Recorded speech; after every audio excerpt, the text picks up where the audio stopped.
Friends, आज हम लोग क्लास 10th का ज्योग्राफी का चैप्टर 1 का जिसका हेडिंग है रिसोर्सेज एंड डेवलपमेंट का वीडियो पार्ट 2 पढ़ेंगे हम लोग। पिछले वीडियो में मैंने बताया था आपको रिसोर्सेज की डिफिनीशन के बारे में, उसको कैसे हम लोग प्राप्त करते हैं उसके बारे में मैंने बताया था।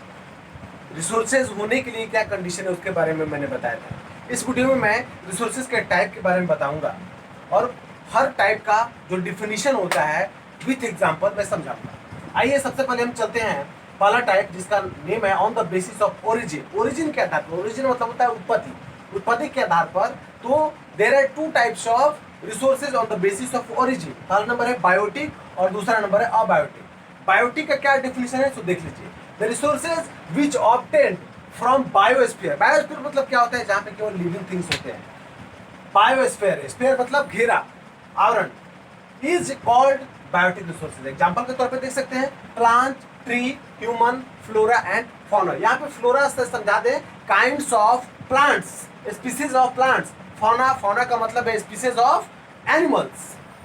या इसको दूसरे शब्दों में हम कह सकते हैं कि all living things comes under biotic resources. Next है आपका abiotic resources. The resources which are non living things. Just इसके ऑपोजिट है बायोटिक के, जस्ट ऑपोजिट है abiotic. which are non-living thing and does not obtain from biosphere is called biotic resources। यहाँ पे not छूट गया है, not obtain, not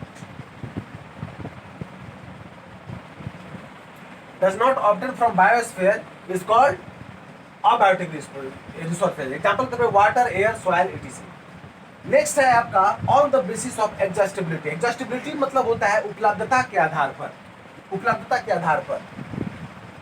पहला नंबर है renewable resources. The resources which can be renewed and reproduced by physical, chemical and mechanical method. Physical method के द्वारा या केमिकल मेथड के द्वारा या मैकेनिकल मेथड के द्वारा उसको फिर से रीयूज किया जा सकता है, रिप्रोड्यूस किया जा सकता है, उसे हम लोग रिन्यूएबल रिसोर्सेज कहते हैं। एग्जांपल के तौर पे वाटर एनर्जी हो गया, सोलर एनर्जी हो गया, विंड एनर्जी हो गया, आपका फॉरेस्ट हो गया, थर्मल एनर्जी हो गया, जियो थर्मल एनर्जी, ये सारे जो है रिन्यूएबल रिसोर्सेज है। नेक्स्ट है आपका non renewable resources.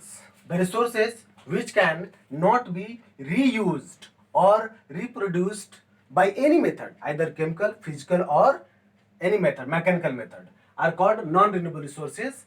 That is called petrol, fossil fuels, natural gas, oil etc। कहने का मतलब है कि इस चीज का एक बार इस्तेमाल हम लोग कर लेते हैं तो दोबारा इसका इस्तेमाल नहीं कर पाते हैं, क्योंकि ये खत्म हो जाता है। इसका भंडार जो है, इसका स्टोर जो है वो लिमिट है।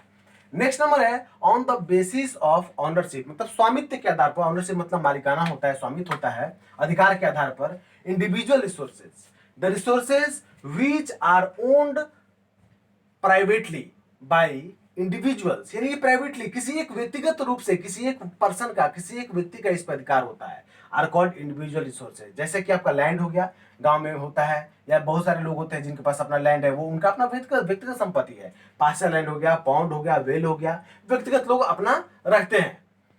नेक्स्ट है आपका कम्युनिटी ओन्ड रिसोर्सेज। ये किसी व्यक्तिगत का ना होकर के किसी कम्युनिटी का होता है, बहुत सारे लोगों का इसमें समावेश होता है, बहुत सारे लोग इसका यूज करते हैं, इस्तेमाल करते हैं।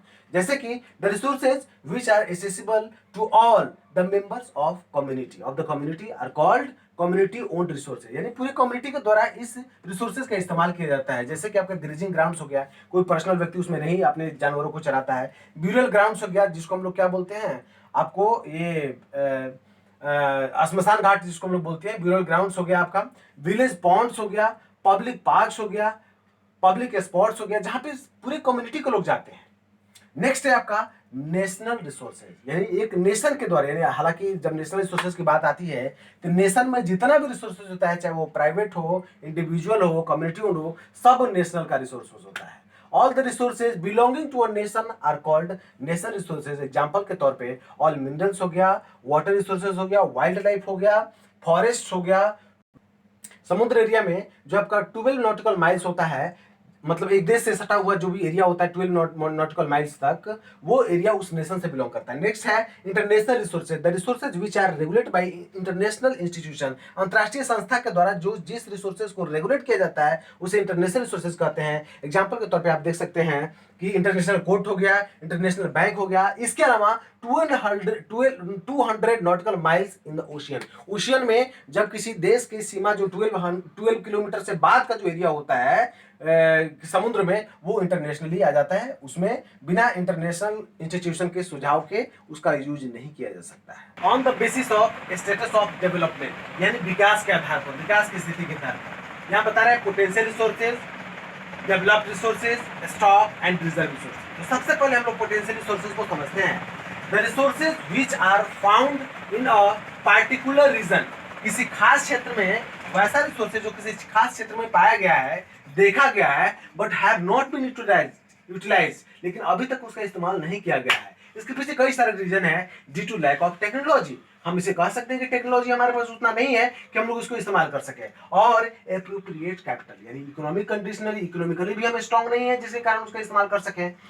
उस रिसोर्सेज को हम लोग पोटेंशियल रिसोर्सेज के नाम से जानते हैं। जैसे कि राजस्थान एंड गुजरात में काफी मात्रा में विंड एनर्जी और सोलर एनर्जी अवेलेबल है, लेकिन हम टेक्नोलॉजिकली भी स्ट्रांग नहीं है और इकोनॉमिकली भी स्ट्रांग नहीं है, इसलिए अभी तक उसका इस्तेमाल नहीं किया जा सका है। आइए डेवलप्ड रिसोर्सेज के बारे में वो समझते हैं। कह रहा है कि resources which are surveyed and their quality and quantity have been determined for the utilization are called developed resources। मतलब वैसा रिसोर्सेज जिसको सर्वेट किया जा चुका है, जांचा जा चुका है, पता लगाया जा चुका है कि हाँ ये संख्या इतना संख्या में है, इतना क्वांटिटी है, और कैसे उसका इस्तेमाल किया जाना है ये भी पता लग चुका है, उसी को हम लोग डेवलप्ड रिसोर्सेज के नाम से हम लोग जानते हैं।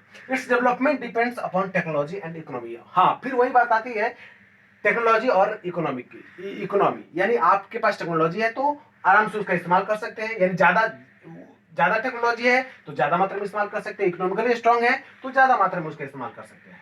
क्योंकि इकोनॉमिकली जब स्ट्रांग होंगे तभी आप टेक्नोलॉजी बाय कर सकते हैं, खरीद सकते हैं डेवलप्ड कंट्रीज से। नेक्स्ट है आपका stock, minerals in environment which have potential to satisfy human needs but do not have the appropriate technology to access these। मतलब वो हमारे पास पोटेंशियल है, वैसा रिसोर्सेज जो हमारे वातावरण में विद्यमान है, लेकिन due to lack of technology हम लोग इसका इस्तेमाल नहीं कर पा रहे हैं। जैसे कि वाटर को ही ले लीजिए, वाटर दो चीजों से मिलकर बना हुआ है, H2O यानी हाइड्रोजन का 2 और ऑक्सीजन का 1, दोनों मिलकर के आपका वाटर का निर्माण किया हुआ है।